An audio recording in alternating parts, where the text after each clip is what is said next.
Well, I did want to mention Cloverfield news came out of nowhere. Ah, yes. Super Bowl. We had mentioned, I think, last week, and we tweeted on our account at Nowstalgia Pod.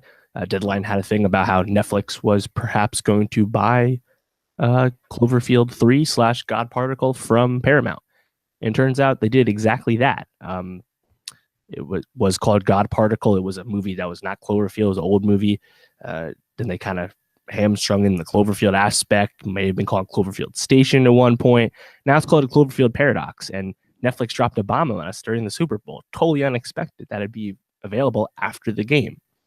And I think that was a genius move because they just kind of co-opted the post lead-in with This Is Us and just got their own narrative. They just bought basically advertising. And the fact that it's not a good movie doesn't even matter to Netflix. I believe it's doing pretty bad with the critics. Yep, it's got a 21% on Rotten Tomatoes, 13 positive, 50 negative reviews, which is obviously much different than the first Cloverfield and 10 Cloverfield Lane, which are, well liked a lot.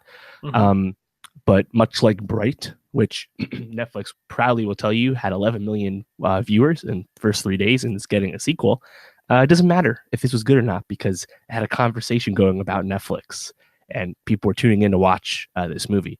So quite the interesting, turn of events for sure. Paramount, it's basically a win-win because Paramount correctly evaluated that this was going to be a loss. And if they wanted to put this movie out wide, which was the plan, they're just going to lose more money as soon as they started marketing it because it was a $40 million budget. It was more expensive than the first two. So it was a smart move for everyone involved. I got to say, I feel bad for the movie itself because it's got a lot of talented people in it. It's got David Luella and Daniel Bruhl and Gugu Mbatha-Raw from San Junipero, Chris O'Dowd.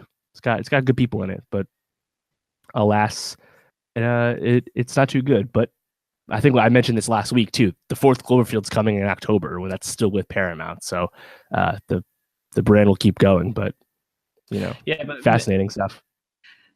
Netflix is just such a smart company.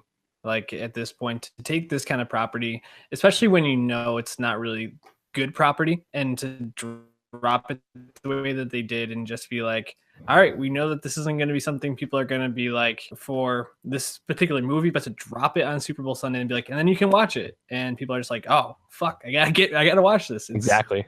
Fucking so smart. They're going to take over the world. And